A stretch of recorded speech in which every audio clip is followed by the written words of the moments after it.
Speaking of, with our next guest, have you registered for this race for next year yet? No, I've not registered yet. This was a hard year, so I'm gonna take at least a few more hours to consider what I just went through because I can't even really think about it. Folks, we are joined now by the one, the only, the Tiger King, Jeff Garmire. Jeff Garmire, the first finisher of the Cocodona 1000, meaning 4 consecutive finishes. Congratulations to you. Thank you. Yeah, this was the second ultra marathon I ever did back in 2021. The first was a 50K. So just it's a big jump.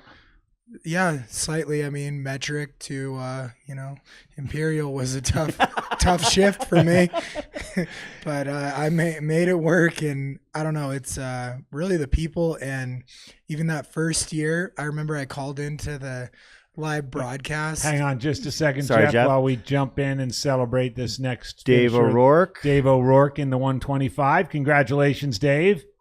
All right, please continue, Jeff. Yeah, much like this, I called into, it was Rob and Matt doing the broadcast, and they were showing Mike Versteeg coming down Eldon, and I was like, I'm calling in and watching this because I'm out here alone, and I'm treating it like Mike Versteeg is pacing me in here as we watch his footsteps up Eldon. So it's pretty cool, the coverage and the people around it, and really the commitment to 24/7 to cover a race, because the runners are out there 24/7. It's pretty cool as opposed to a lot of other events where you only show daylight, or it's a static cam at an aid station, even at bigger races in Europe. So it's pretty cool. Well, Jeff, I want to jump right in and ask about something that we were talking about a lot with in the case of your race, and you had some follow cams with you, and you were struggling. It looked like with the lower leg. You had some tape on there. You had some other tape jobs on there. I don't want to. We don't need to show the audience it now. But talk a little bit about what you were struggling with physically, because it was relatively early on. I don't exactly know how early, but certainly by Sedona, it was clear that you were favoring that leg, and that was going to be something you were going to be struggling. Nobody doubted you would finish, but it was clear that it was going to be something that you would struggle with. Talk a little bit about that. Yeah, I think I deserve an Oscar if you're saying Sedona, because at mile 40 or 45 or so, I texted my one of my best friends, Sam, who's a PT, and said, I can feel some big Achilles issues coming. How can I tape this? This is one of the A races. I'm going to get to the end, not concerned about how long, and recovery from an Achilles can be tough. It's like, not concerned about that, but how can I make sure I get to the finish?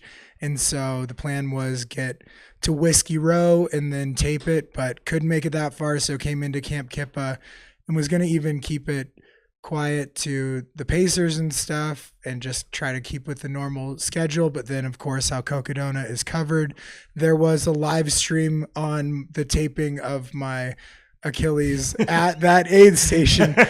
Yep, there was. There was nothing on the DL at that point. And from then on, a few different tape jobs, and just kept taping it tighter and tighter until I just couldn't even feel the leg because the tape was so tight around it. And then the plan shifted, as it has to in 200. It became every aid station has to be, what are the essential things I need, calories and stuff, and then I have to get moving because it takes 10 to 15 minutes for this thing to even warm up enough that I can run. And so I'm going to have to hobble out of here, which probably makes great content for a live stream, seeing me barely walk.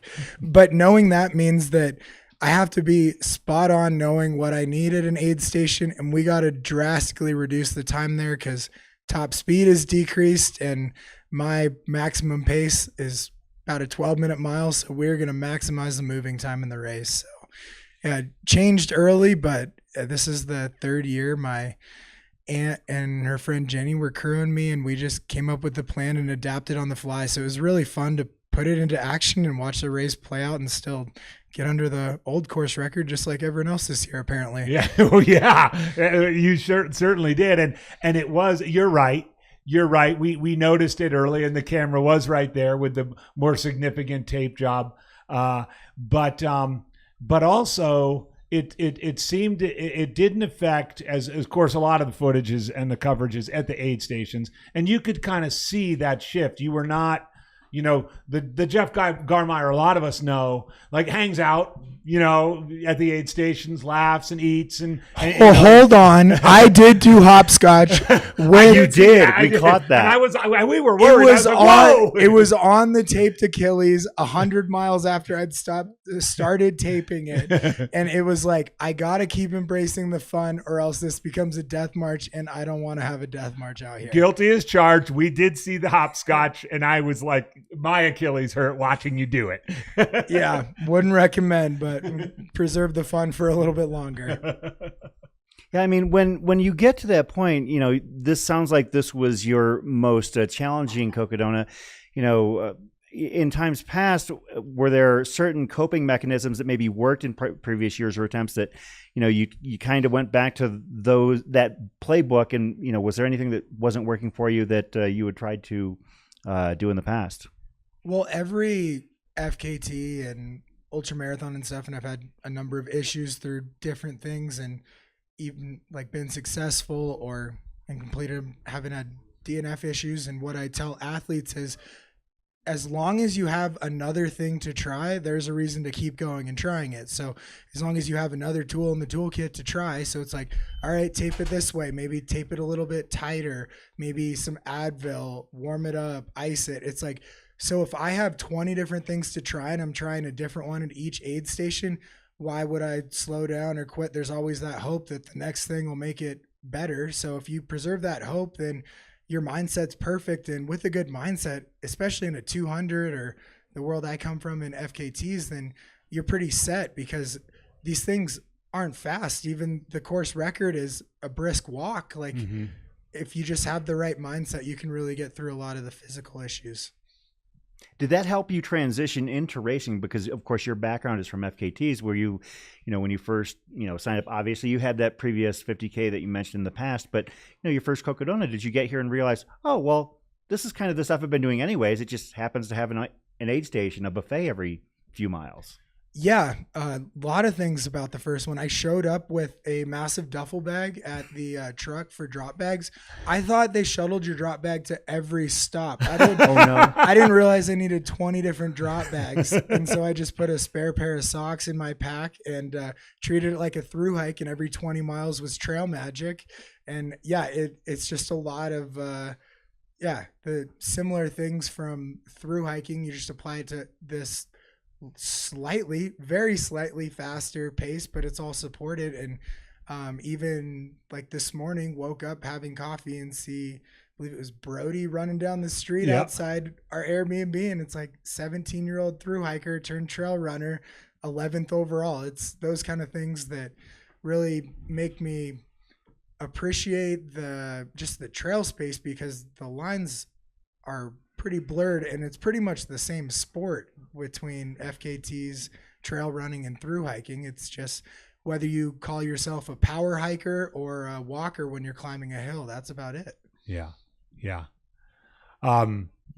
This harkens back to your roots as a through hiker, I think more so than than other races. However, I've been following your career, through the Cocodona live streams, also your time with the Air Racing team. I mean, I've seen you do 200 miles on pavement in Las Vegas.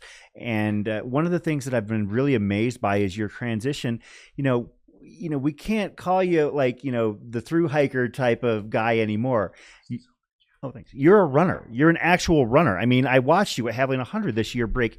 I want to say you ran sub 17 on the 100 mile. I mean, or sub 18 at least. That's tall timber for somebody who really didn't have an extensive running background. Yeah, I started in cross country in high school and was bullied, and so I quit and hated running, and then found trail running slowly through hiking after I learned that you didn't have to run every step to be a trail runner. And it's funny how we joke about it, but a number of my friends have had the same thing. You are out there, I bagged all the 14ers in Colorado, never would have called myself a through hiker, but you run down the trail to get back to your car. that's trail running. Yeah. But you think you have to be running up the hills too. So I almost was surprised to learn I was trail running before I was doing it. And then I just slowly let myself explore all these other avenues of racing, like flatter, faster, hundreds, fixed time, last person standing. And I've strived to try every different type of event. And I think later this year is going to be maybe the last one. I'm doing my first stage race, and then I'll have tried every different discipline, because why wouldn't you try them all? Like, maybe you love one, but maybe you love one more that you haven't even tried. So yeah. I just love trying it all, between FKTs, through hiking, and trail running. And last year I did 11 races. And so this year I'm trying for more focus on each race rather than show up at Cocodona with 600 miles of racing on my feet. Yeah. Jeff, I want to ask, because you talked about it, and you're in a unique position because you've done all 4 of the editions of Cocodona, and you talked about it, the competitive, 6-7 guys under the previous course record. We've talked a lot about it, on this side of the desk, about this likely the most competitive, and I said this with Jeff and Harry earlier, maybe the first like legitimately competitive, full-blown competitive 200 miler that would be like up there with a highly competitive 100 miler perhaps in the United States. As you've been through it all, I mean, what would you see the pros and cons of, this niche of a niche distance kind of getting a little bit closer to the mainstream? Before we answer, actually, we're going to catch a finisher. Sorry, I was keeping an eye on our monitors. Thank you, Chris. In the studio, and this looks like it would be Chad Bruce. Chad Bruce finishing the Cocodona 250. Congratulations. All right, Chad. Looking good. 88 hours and 48 minutes. So, does not have to go deeply into night 4, which is always nice.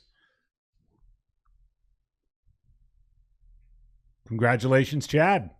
And yeah, Jeff, if we could circle back around to have you answer the question. Yeah, I think 200s are interesting because I think they're approachable from a number of different disciplines and styles, and they can be competitive at the front, but they also, you can only race so much too. So if we just compare it to hundreds, because I'm a big fan and fan of like the history of the sport as well, there can be multiple competitive hundreds every year, and there's talk of doubles and things like that. As far as 200s, I don't think you can really put your best version of yourself out there. Maybe twice a year would be the most, and that is always going to be the hard thing if we do expect them to become more mainstream. How do you get maybe the top 20 runners striving to compete against each other at the same event? I think it would just have to be, there's only one premier 200 plus miler event that they're all deciding to go to. It almost have to be something like that rather than multiple. Like this year, there were probably 15, 20 runners deep who podiumed in different 200 milers over the past 10 years. And that's what made this so unique. Maybe it'll continue, maybe it won't, but it's so rare that everyone will pick the same one, because I think you're inspired by different things in a 200. You just love the terrain, maybe you love the coverage, the location, or the competitors, and not everyone's in it for the same reasons, and that's kind of shown with what type of people show up at what races too. That's a good point. I have a feeling, I mean, my bias is that that Cocodona, as Finn mentioned when he was in here earlier, Cocodona has tremendous momentum. Aravaipa as a race organization is a tremendous race organization, incredibly inclusive, from 5Ks and road races all the way up to Cocodonas in 6 days, right? I think the momentum that this race has would suggest to me it's going to be circled on a lot of people's calendars, whether it's circled on the front runners' calendars, the mid-packers' calendars, the through-hikers' calendars, the people who want to transition, from a lot of flat stuff to the hills, somebody, Jake Jackson, for example, I think that's here to stay with Cocodona. Yeah, it provides a tremendous challenge. Like, is it the miles? You might think it's 200 miles is the intriguing challenge, but for me, I'd never done something this short. other than a 50K. Like everything I'd done was through hikes and FKTs. Josh Perry last year, also we'd broken each other's records. We'd done longer things. Troy, can't remember his last name. I slept 4 hours in 4 days. Troy earlier today, through hiker as well. Troy Allen. Yeah, Troy a Allen, number of through hikers have done way more miles than this. So some people at home or doing other distances are worried about the miles, but a number of people have done more miles but slower, so they're worried about the pace. It's different aspects. So people at the 200-mile distance can be going up in mileage or down in mileage almost at the same thing. So it's like meeting in the middle of these sports that are just parallel anyways. Yeah. Chad Allen, by the way, our chase cam had him clocking a 6:30 mile through the streets of Flagstaff. I walked across the street from the Airbnb. You might have seen go. that Yeah. because he was right around that same time as you were saying Brody was coming in the set. And he was moving, by the way, too, our little 17-year-old. Yeah, I talked to Troy and he or his crew, and they said, "Do you remember which mile?" And they're like, "Oh yeah, that's when we switched your tailwind to the caffeinated tailwind." And we didn't tell you. Jeff, we talked about what had kind of gone sideways for you with your Achilles and everything here at the Cocodona 250. What went good, and what were the best parts of this race for you? I nailed the goals and what I was shooting for. So I got down here maybe Saturday. I parked in downtown Flagstaff and just walked the last roughly four blocks of the course and envisioned breaking the course record on Saturday, and then went on to do that. So I, despite some issues and things will happen, like I hit the goal. I didn't realize I should have asked what other people's goal time was and maybe envision breaking that. But I can't.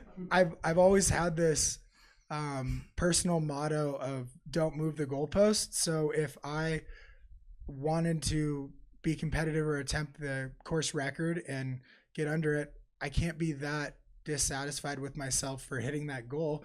Even if other people did, I would be comparing myself to something that wasn't even a metric before the race had started. So everything went well as far as adapting, sticking to the goal, finding a different way to approach it, whether that was efficiency, less sleep, just doing more 12-minute miles compared to 15-minute miles because that was the maximum pace I could do. So mental strength was really great this race.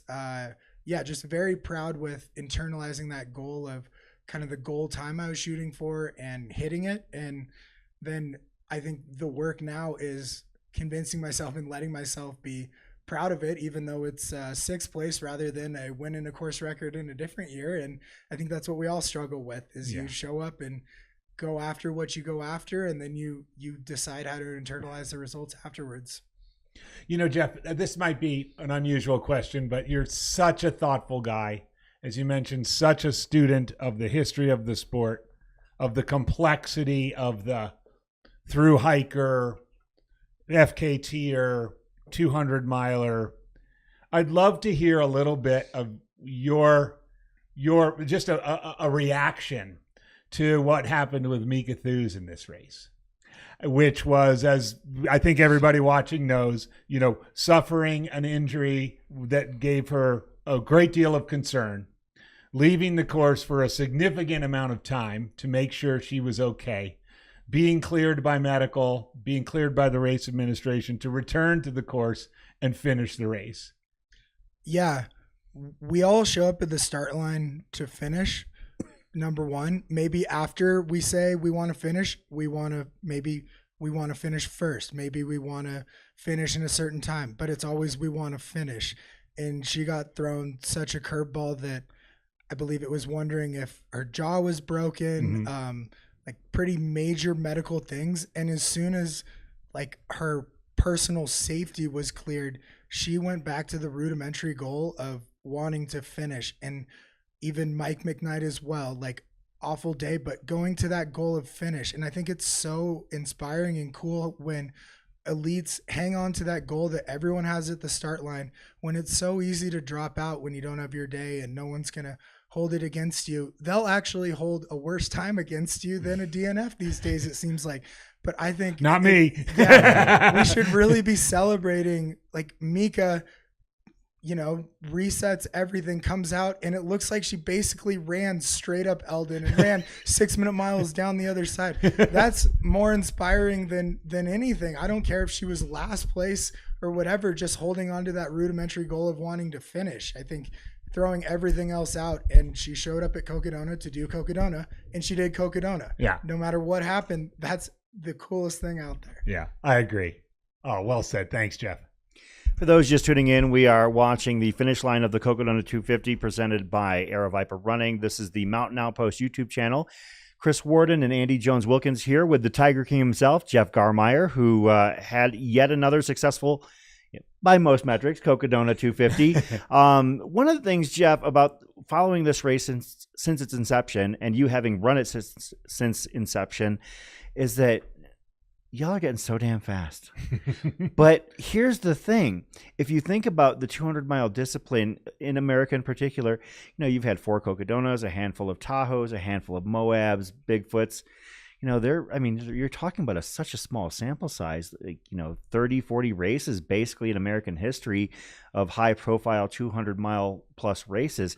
How far away are we from scratching the surface, and how much improvement can we make simply by more people taking a look at it rather than, maybe, people making drastic physical improvements? I think that there's a mental approach that, the more minds that approach the races and the distance and discipline, the better things will be. But, it feels like we're just so far away from the maximum potential for this distance.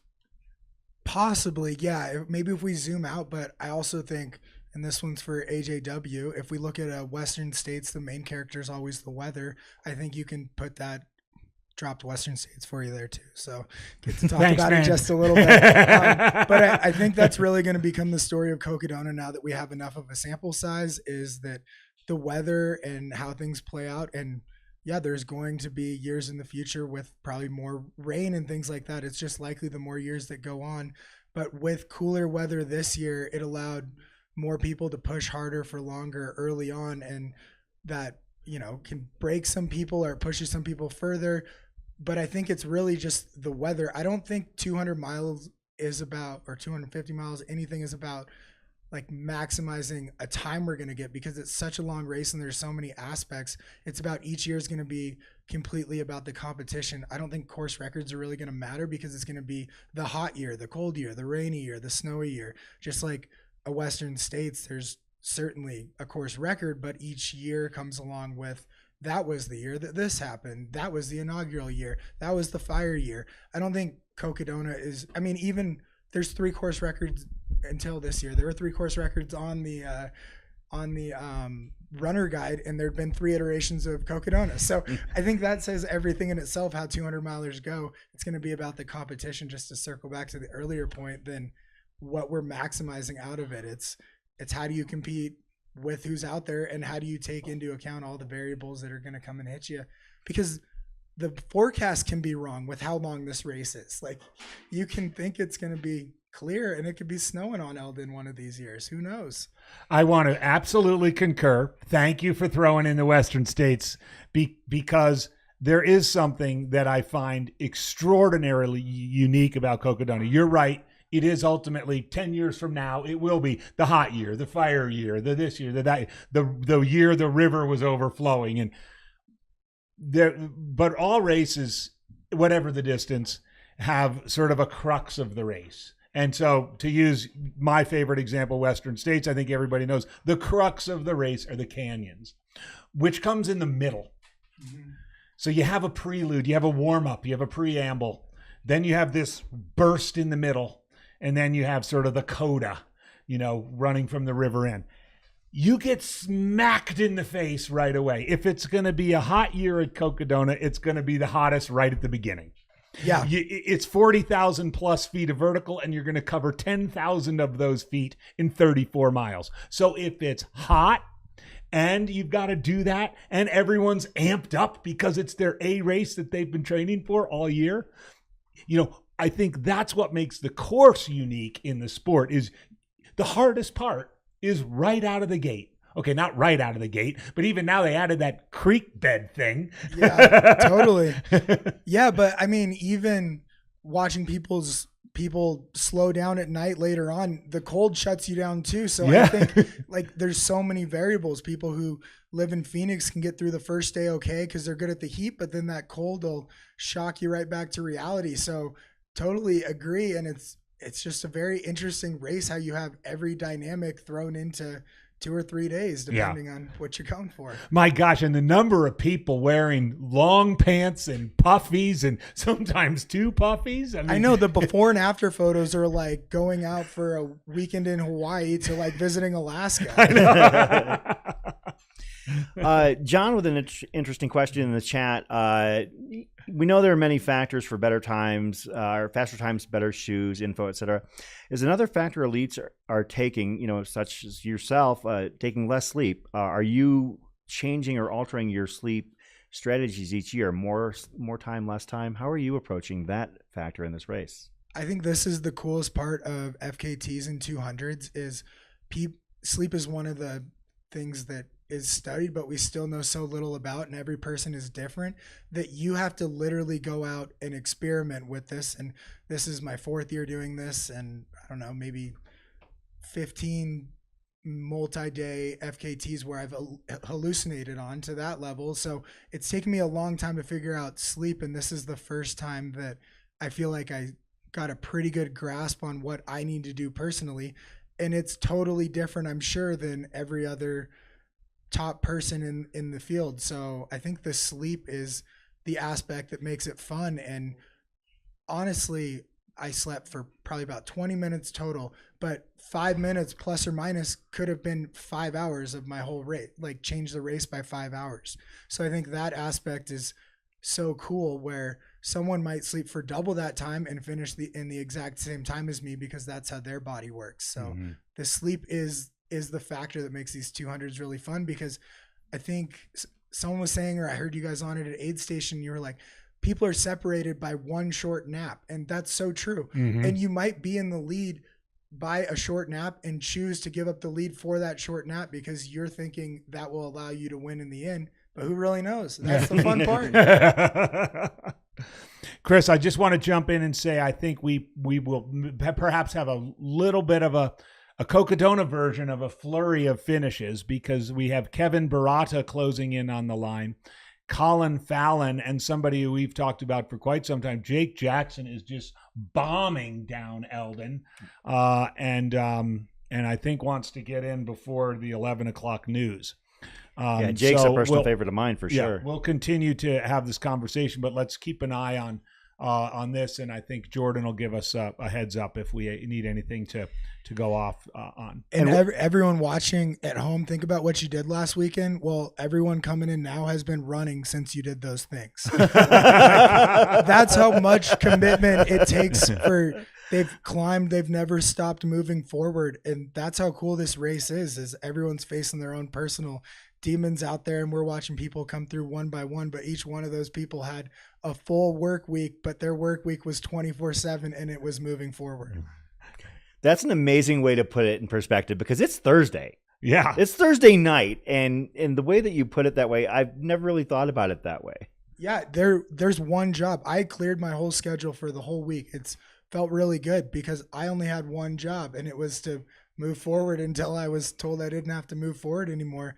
And that's what everyone out there is doing. They're not worrying about text messages or checking emails or taking meetings. They're just trying to move aid station to aid station, whether they're beating cutoffs, chasing a course record, anything in between.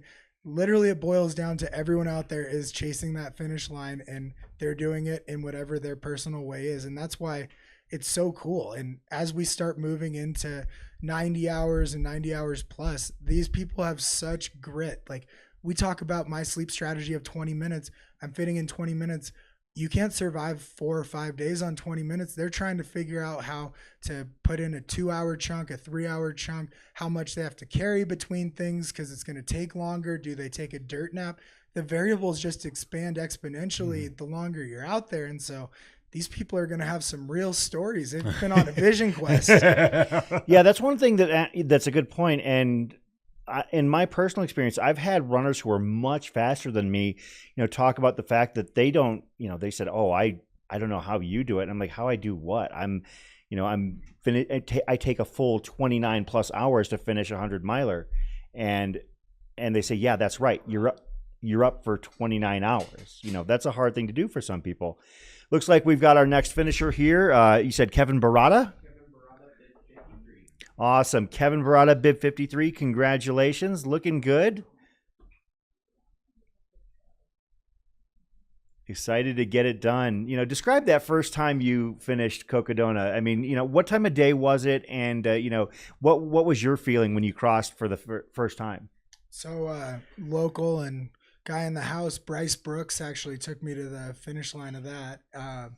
Just out of nowhere came out and paced me into it. And it was sort of just immense relief for me because I'd become a runner, I guess, and figured out how to get to the end. It was 1:30 in the morning and no one was awake. I think I had to poke Howie or Jubilee to get a belt buckle and a photo. But yeah, so you work for something for multiple days and then you achieve that goal.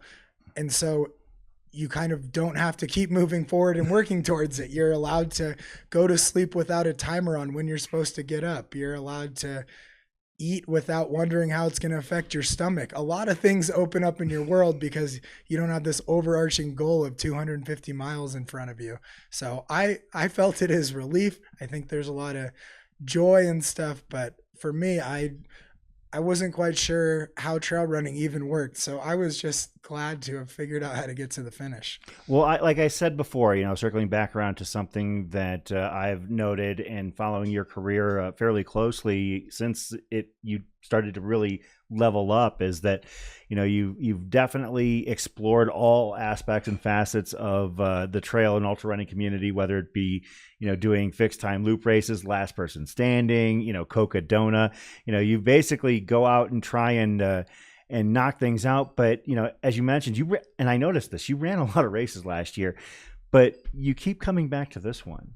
And it seems like you found something that not only are you really good at it, but it seems to really, at least get you stoked every May to come back to Black Canyon City and make your way, north to Flagstaff. Yeah, I started my entire journey into trails because I wanted adventure when I was 20 years old and through hike the PCT. And if we look at that banner up there, it said adventure awaits. It doesn't even say the word race. You just go out on an adventure, no matter what position you're in. You don't really know what's going to happen out there. And that's what brings me back. Every year, something else can go wrong. Last year, me and Mike McKnight were in, 80 something place at Camp Kippa, like doing terrible. And we're like, well, let's just run the next little bit together. And I worked into the top 10 and he ended up winning. It's like, it's an adventure. You can make it kind of whatever you make it. And that's the draw of it. It's not the same every year. And I think some shorter races and stuff, every turn, it's pretty similar, but this one, man, it's different. And even this year they changed the start location. So it's different from step one. Did you like the start location better at Deep Canyon Ranch as opposed to Rock Springs, or did you prefer the previous one? I have no opinion other than I love that they set the temperature a little cooler this year. We do what we can, of course. Steve Adderholt does have connections. Yeah, no kidding. It was pleasant. Me and Joe Stringbean were just chatting like, wow, I live in Montana. He's in Washington. It's like, this is nice. Yeah. Folks that are just tuning in, we've got a few finishers potentially hitting the streets of Flagstaff, but we won't probably see them too quickly into our view, but they might be coming in fairly close together. We've got Colin Fallon and Jake Jackson from the 250. We potentially could see Ben Lehman from the 125. Maybe a little bit after that, local to Prescott, Holly Hovius coming in a little bit as well. Maybe we'll see Eli Webb, who, or am I saying that right? Is it Webb or Waby? Waby. What? We will say it all the ways, so one of them is correct. Yeah, absolutely. I thought it was Webby. Of course, Eli, a very fascinating social media follow, has like I don't know, something like 360,000 followers. Oh, he was next to me on the start line. He didn't grab his tracker, and so the race didn't start, and Steve announced his name and was like, you got to get your tracker, and brought his tracker to him. I didn't know you could skip the line by just not getting a tracker. He was just so excited, and he was actually, we kind of joked, he literally was the first person off the line, and we were saying that he led the Cocodona 250 for the first 100 meters, and nobody can ever take that away from him. Totally. I mean, he was first, and Andy Glaze was second with his 360 cam. And once they got their footage to showcase the race, then they let the rest of it play out. Hey, I want to jump in, you guys. Couple comments in the chat that are worth mentioning out loud. A friend of ours in the chat has mentioned that they're following Deshauna Joe, a Navajo Nation runner who's at 192 miles. She lost her 16-year-old daughter tragically last fall. And shout out to Terry Gardner, 73 years old, at mile 190.7. Third 250 miler since turning 70.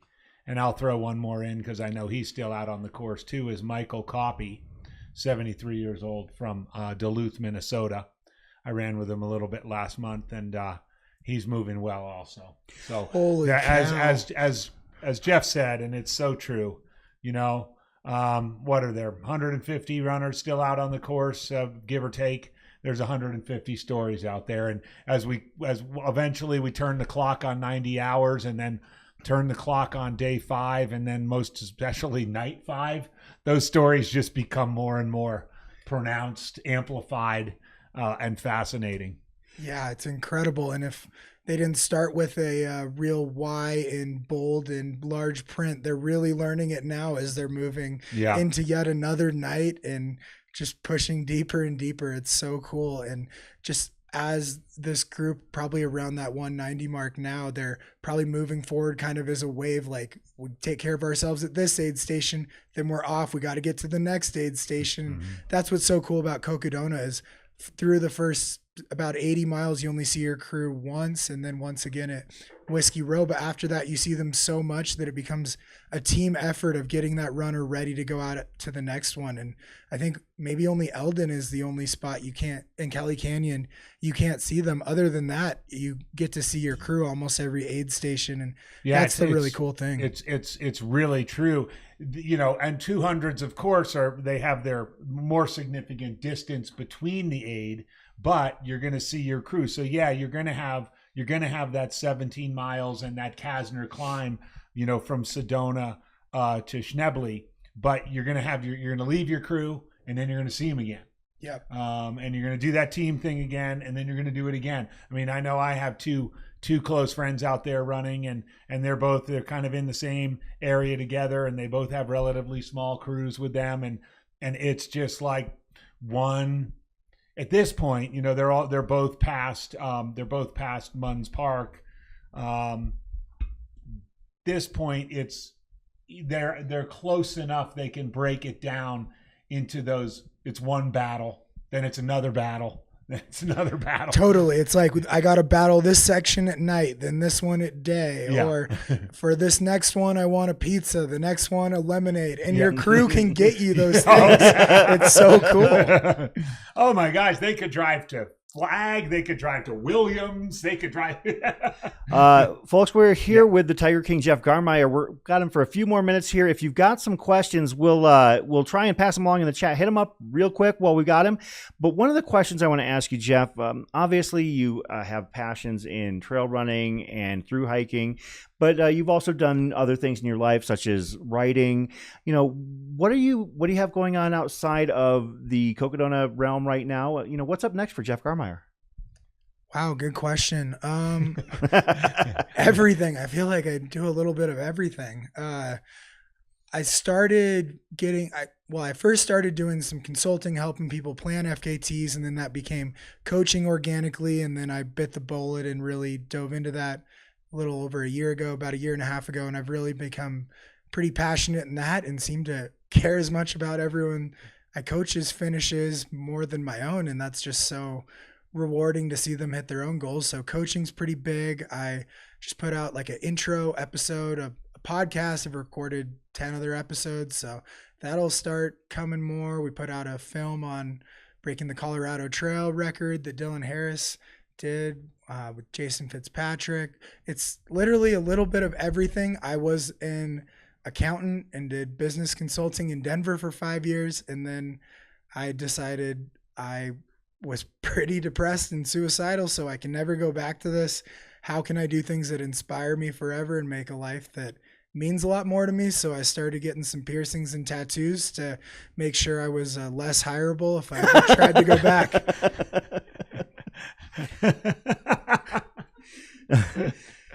Jeff, Josh Massey in the chat asks what your recovery looks like following this race and what race is next for you. I'm signed up for Wasatch 100 in September.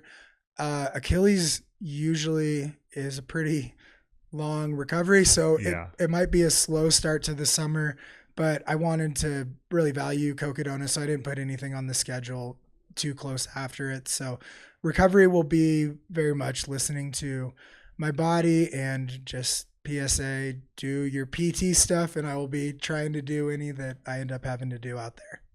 Do we have Colin? Do we have eyes on Colin Fallon? I believe that was Colin. A little bit about Colin Fallon, former police officer, 10 years with the Austin Police Department and a United States Marine Corps veteran. Started ultra running like many in 2020. Completed the Triple Crown of ultras of 200s last year and did all 3 races unsupported. Arizona is his home away from home. He has family in southern Arizona and was stationed in the garden spot of Yuma from 2001 to 2005 and has been exploring and falling in love with Arizona and its diversity ever since. He ran and finished the inaugural Cocodona, returned in year 2 but tore his calf, dropped out at mile 107 in Mingus, was unable to toe the line in 2023 and is now here and coming in close for his 3rd Cocodona finish. So that's Colin Fallon, our next 250-mile finisher. Jeff, you mentioned, and I didn't know this about you, that you had kind of fallen into an FKT coaching business. That's actually a very interesting slot to have found yourself in. So yeah, I started with FKTs. Now I coach probably 50-mile plus is the specialty. But yeah, it really, during the pandemic, they were looking for teachers in Montana. So I tried out substitute teaching because it was like, oh, I don't even have to get a degree to see if I like this, and really loved the idea of sharing knowledge and working through problems with people. And when they're adults, it's even nicer when you're coaching them and they're really motivated. So I just kind of fell into it, and we'll see how it grows. It's been a really slow organic growth because I just have that fear of taking on too many and not doing the best job. So it's been a really slow build, but it's been really fun. Stephanie in the chat asks, where did Jeff get that jacket? It looks cozy. Cool jacket. This was left at my college house 12 years ago. And it hasn't worn out, so I just keep wearing it. It looks actually pretty good for 12 years old plus. Yeah, it's like one of those, maybe like a brand that has like ripped jeans. It's one of those, but it's actually lived a life where it started new at some point and then just ended up in the basement of a college house. Here we have a finisher. That would be our former police officer. That Colin would be Fallon. Colin Fallon. Congratulations, Colin. Again, Colin ran the inaugural Cocodona. He had to drop at Mingus in the fire year. Was still recovering from injury in 23 and is back and getting his 2nd right here. Congratulations, Colin. Also, for those, Jeff, who are interested in your services as a coach for FKTs, how would they find out about that? How would they connect with you? Any way online, freeoutside.com. If you happen to see me in person, you could ask, snail mail if you got my address. But probably like the Free Outside Instagram, good place to DM, or Yeah, just Jeff at freeoutside.com. And I'm such a podcast geek. What's the podcast? You said you did an intro episode and you've got some lined up. What's it called? It's called Free Outside. It's called Free Outside? Yeah. Yeah. I mean, I can't wait to check it out. Yeah. Outside, just going and a pretty low moment in college and decided to take a term off and hike the Pacific Crest Trail. Just going outside sort of changed my life. So the domain Free Outside was available around 2015, and I've just built my whole brand around it ever since. There's no way you would get that. Do you have people trying to buy it off you? Well, I mean, I built such a funny satirical website since then that no one's trying to change it now. But someone does have the Instagram Free Outside, so I had to be the Free Outside. You had to have the Free Outside. Yeah. I have to admit, Jeff, one of the things that I really enjoy about following your journey is just how darn authentic you are. You just like basically, you know, you what you see is what you get with you, and you're so you know, like I was like, man, he's always so clever. It's like, well, that's just what comes to mind when we're having conversations. I mean, you know, there are several times during this conversation where you've said something I was like, holy crap, like just it's so right there for you. You seem to, you know, your brain seems to work on such an interesting level. Oh, actually, I want to apologize. This is Colin right here. That previous finisher was Ben Lehman.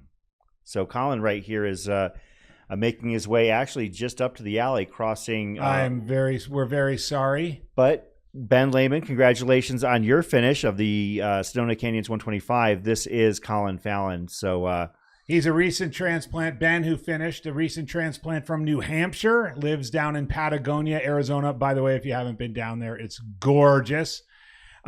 Guess what got him into the race? Watching the live stream and Sally McRae. Thank you. Good job. Way to go. Ben Lehman on the 125. And here is Colin Fallon. I actually resupplied out of a vending machine in Patagonia, Arizona on the Arizona Trail once. It's a great Arizona Trail town. Oh yeah. Great vending machine too. I bet. and they have evolved. There's a big gravel bike hub now, and I bet. It's really hot. There's a couple down there that have just Xander and Heidi, and they've got like a little brew pub and a coffee shop. There we go. There's Colin Fallon. Great little destination spot, Patagonia. It's a hidden gem for sure. It is. Yeah. Well, Jeff, thanks for joining us here. I just wanted to get a chance to speak with you and talk about your journey, not only this year, but how it compared with prior years, what's coming up for you, and where you're going. And I've just had a blast following what you do, and look forward to seeing what's up next for the Tiger King himself. Yeah, thanks very much. And everyone out there, just have fun doing whatever you're doing, because you can have fun or not have fun, and having fun is a lot more fun. Thanks, Jeff.